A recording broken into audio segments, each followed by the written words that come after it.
Bayangan penjara begitu sangat mengerikan. Oleh karenanya Pak Tua begitu sangat khawatir.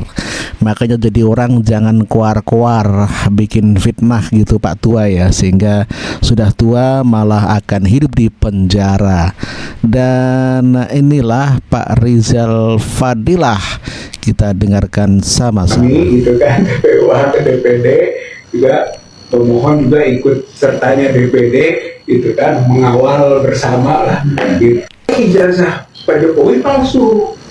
Jadi di UGM kita menemukan skripsi palsu, di Solo kita menemukan ijazah palsu. Itulah yang menambah keyakinan terus teman-teman semua TPUA bahwa ya terus berlanjut gitu sampai pada pembuktian. Analisis penuh oleh dua ahli kita, ahli digital forensik Dr. Rismon dan ahli telematika Dr. Roy Suryo, dan kemudian Dr. Roy Suryo dan Pak Rismon tambah Dr. Tipa dan saya gitu, akhirnya dilaporkan ya. Ya, itulah tadi pernyataan dari Rizal Fadilah yang sebetulnya sudah begitu sangat ketakutan dan pucat ya, kelihatan takutnya di penjara sehingga dia begitu sangat gugup ketika mengadu ke DPD kalau tidak salah ya.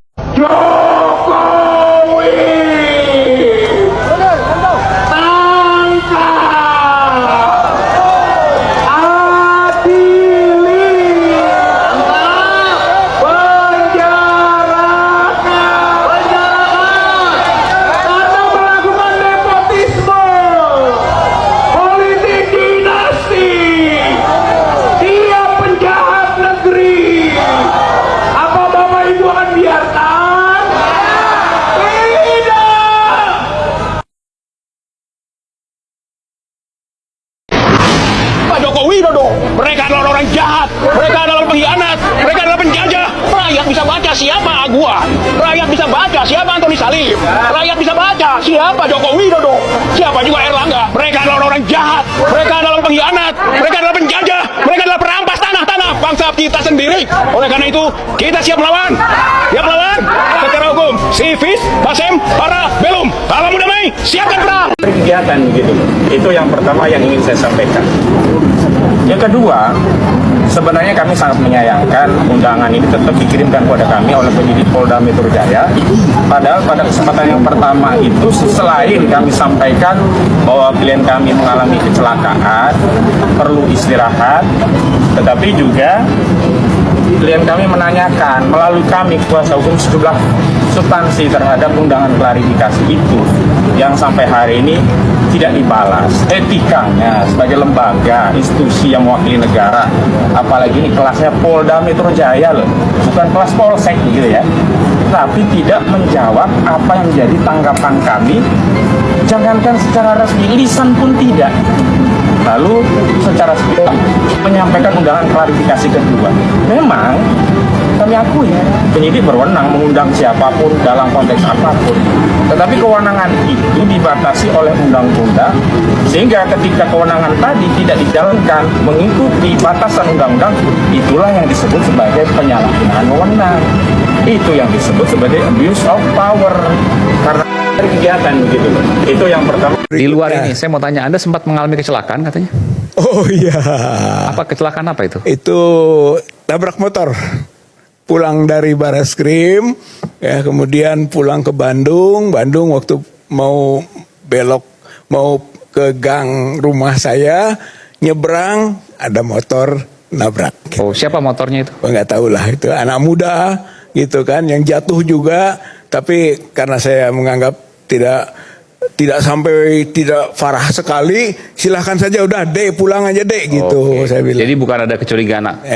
Waktu itu saya anggap nggak ada masalah. Oke, ini karena perlu dikonfirmasi karena sempat ramai juga di media sosial. Oke, ya. Baik.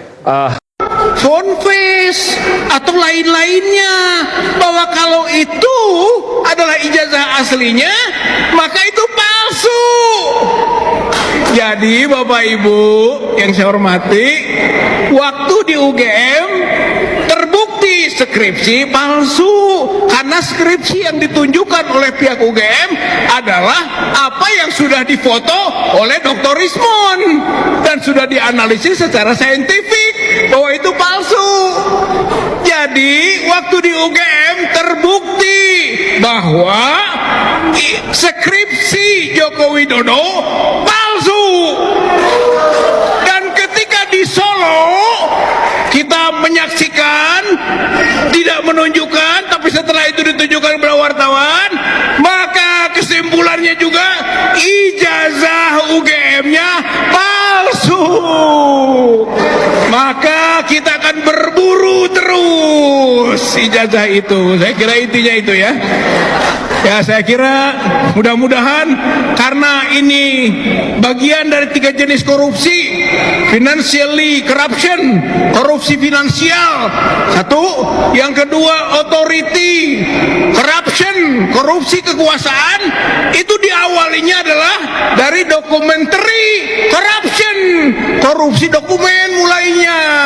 Oleh karena itu, mohon dukungan dari bapak-bapak sekalian, ibu-ibu sekalian, kita untuk terus berjuang membuktikan bahwa skripsi Joko Widodo palsu dan berjuang ijazah Joko Widodo palsu, sehingga nanti semua kebijakannya palsu dan Joko Widodo adalah presiden palsu. Kita pernah punya presiden palsu, maka tidak sah semua kebijakannya itu. Ini saja yang bisa saya sampaikan. Karena ini TPUA mengadukan ke pihak Barreskrim atas dugaan ijazah palsunya Joko Widodo, bukan kepentingan TPUA, bukan kepentingan kelompok atau personal tertentu, tapi ini kepentingan umum gitu. Ini kepentingan masyarakat banyak, kepenasaran publik yang ingin kita sampaikan aspirasinya. Oleh karena itu kita kembalikan lagi sekarang kepada masyarakat, kepada rakyat, kepada publik tentang pertanggungjawaban dari pihak TPUA sendiri, dan tentu saja kita tuntut pertanggungjawaban dari pihak Barreskrim Mabes Polri untuk menuntaskan kasus ini, karena ini adalah kasus yang telah menarik perhatian masyarakat sebagaimana yang disebutkan tadi dalam aturan Perkapolri itu.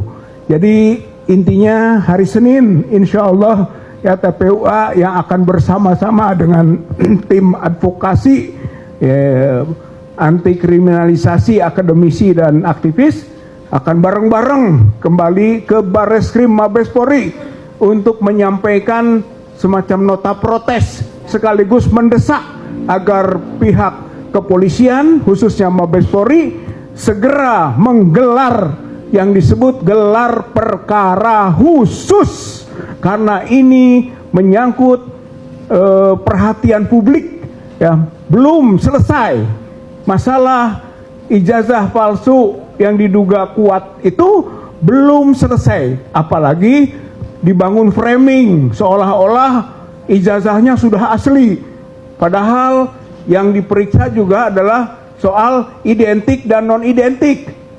Identik tidak sama dengan otentik. Tidak bisa dikualifikasi, di framing menjadi asli. Belum terbukti bahwa dugaan ijazah palsu Jokowi asli. Belum. Oleh karena itulah TPUA melanjutkan proses ini sampai tuntas, sehingga masyarakat, rakyat, bangsa Indonesia puas pada ujungnya tentang bagaimana status ijazah dan juga skripsi dari presiden atau mantan presidennya yang menimbulkan kegaduhan dalam kehidupan berbangsa bernegara.